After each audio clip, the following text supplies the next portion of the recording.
राष्ट्राय स्वाहा. मी का लढू शकलो, मी का जिंकू शकलो, कारण त्या कॅन्सरला कळलं यायला आपली भेट भलत्याच माणसाशी झाली. हे शिवरायांचा अंश असलेला माणूस आहे. आज सावरकरांना हे येणार नाही तो माझ्याबरोबर. 10 महिने प्रयत्न केले, 10 महिने राहायला पाहुणा. इतक्या लाथा मारल्या त्याला, हाकलून निर्लज्ज झाला, जायला तयार नाही. म्हटलं चल तू किती राहा, तुला काय पाहिजे. आपण नाही का पाहुण्याला विचारतो काय घेणार, चहा कॉफी. तसं हा पण येतो घरी, त्याला पण मी विचारलं काय घेणार, चहा कॉफी. तो मला नाही, मला चहा कॉफी आवडत नाही. मला असं ते एकदम सगळं महागातलं आवडतं. म्हटलं काय म्हणजे काय आवडतं, तर ते मला एक 6 तासाचं एक इंजेक्शन आवडतं मला, ज्याला किमोथेरपी म्हणतात. म्हटलं चल देतो तुला, त्यात काय एवढं, माझे पैसे जातील ना. एक गोष्ट लक्षात ठेव म्हटलं, हे सगळं की पोटभर पी खा, काय करायचे ते कर, पण शेवटी तुला एकट्याला जायचं आहे. मी नाही येणार तुझ्याबरोबर. हे 10 महिने ठणकावून सांगितलं, इतका चिवट निघाला, पण त्याचा बाप मी चिवट होतो. मग शेवटी नाईलाजानी त्याला जावंच लागलं.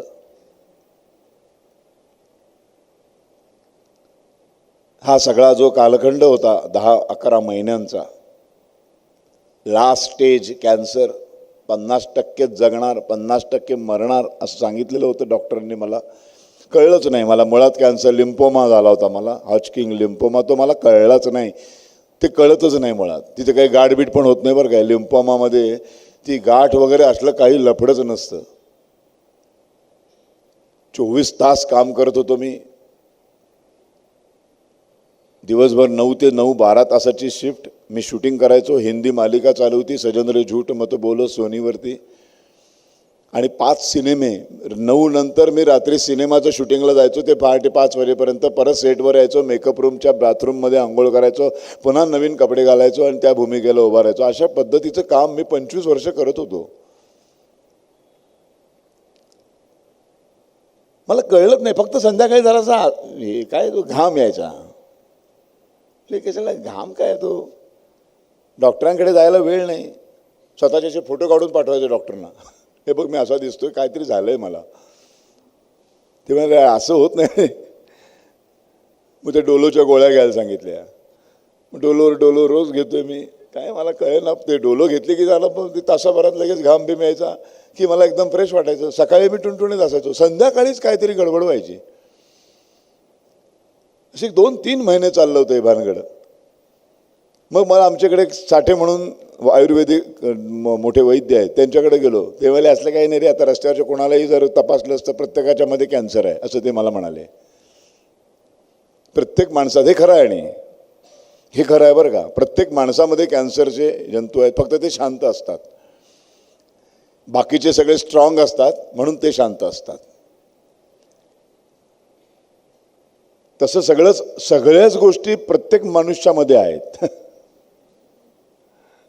म्हणजे राम आहे तसा रावणही आहे. प्रत्येक गोष्ट आहे मनुष्यामध्ये. फक्त कुठला कधी डोकं वर काढेल आणि तो डोकं वर न काढण्यासाठी बाकीचे कसे स्ट्रॉंग ठेवायचे आहेत त्याचा प्रयत्न करायचा आहे आपल्याला. फक्त ते दुबळे झाले की तो आपोआप त्यांच्या डोक्यावर जाऊन बसतो. असं आहे, इतकं सिंपल आहे ते. त्यामुळे ते मला म्हणाले, ते वाक्य मला त्यांचं आवडलं, प्रत्येक माणसामध्येच कॅन्सर आहे. म्हटलं चला, नापास झालेल्या मुलाला बघा, तो अजून कोण कोण नापास झाले विचारतो, त्याला बरं वाटतं. अजून 10 पोरं आहेत, मी एकटाच नाही नापास झालोय. तसं हे म्हणाले डॉक्टर मला की सगळ्यांमध्येच कॅन्सरचा अंश असतो, त्यामुळे मला ते खूपच बरं वाटलं. म्हणजे भूमीवरच्या प्रत्येकालाच कॅन्सर आहे, फक्त तो डोकं वर काढत नाही तोपर्यंत तो कळत नाही. मग त्यांनी मला काहीतरी चूर्ण दिलं, चायला मी टणटणीत झालो एकदम. त्या ताप बीप यानं बंद झालं. पुढचे 4 महिने उत्तम गेले. मग परत सुरू झालं भानगड. या सगळ्या भानगडीमध्ये 18 साल अख्खं गेलं. आणि मग मात्र तो त्या चूर्णाने पण तो ताप जाईन असा झाला. मग पाठीचा मणका दुखायला लागला, मग प्रचंड शरीराला खाज सुटायला लागली, असे काय काय काय काय प्रकार. भूक मरायला लागली, खायचं नॉश यायला लागला जेवणाचा. मग काहीतरी वेगळं आहे, हे काहीतरी विचित्र आहे. आणि मग सगळ्या टेस्ट सुरू झाल्या आणि डिसेंबर 18ला डिटेक्ट झाला की कॅन्सर आहे. आणि तुम्ही खूपच अंगावर काढल्यामुळे तो संपूर्ण शरीरभर पसरलेला आहे.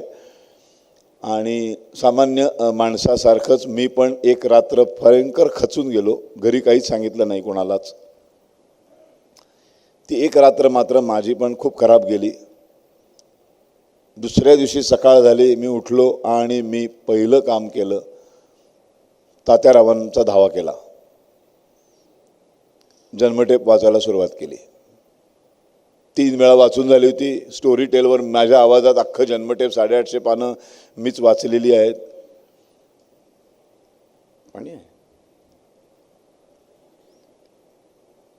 आणि ते एक दिवस एक रात्र माझी खराब गेली. ह्याच्याबद्दल तुम्हाला कदाचित अतिशयोक्ती वाटेल, पण हे अत्यंत सांगतोय मनापासून की फक्त स्वीकारण्यासाठी मला 48 तास गेले. मला कर्करोग झालाय हे एक्सेप्ट करायला मला वेळ लागला, तो 48 तासांचा. बस. सगळं मानसिकताच माझी बदलून गेली, चेंज झाली.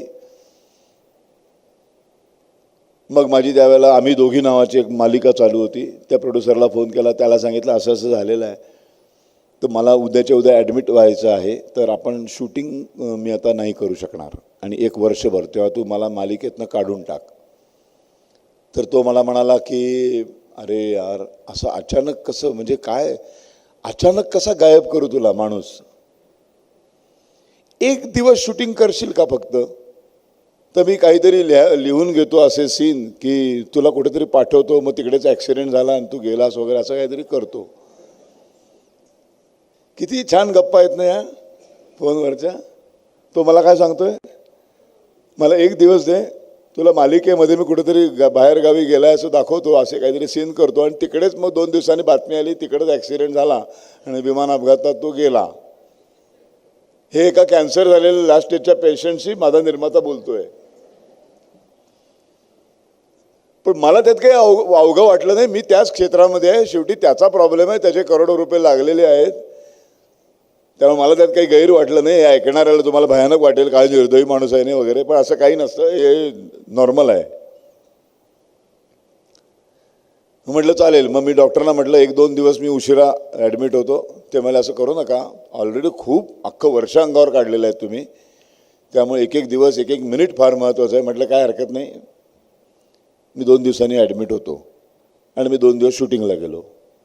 त्यांचं काम काढून दिलं यथेच्छ. त्यांनी बरोबर ती स्टोरी फिरवली. अचानक मला कुठली तरी काय त्यांनी केलं आणि मी विमानाने परदेशात निघून गेलो. आणि मग काही दिवसानंतर त्या मालिकेमध्ये अपघातामध्ये परदेशातच तो माणूस गेला असं त्यांनी दाखवलं. त्यामुळे त्याचा विषय संपला. तो मला 10 वेळा आभार त्यांनी मानले आणि मग मी ॲडमिट झालो. आता मी अभिनेता, माझ्या आयुष्यात मी दवाखाना कधी पाहिलेला नाही. ठणठणीत पहिल्यापासून दणदणीत तब्येतीचा माणूस. मग ती रूम नंबर माझी 1053 आजही लक्षात आहे माझ्या. बॉम्बे हॉस्पिटल 10वा मजला. राष्ट्राय स्वाहा.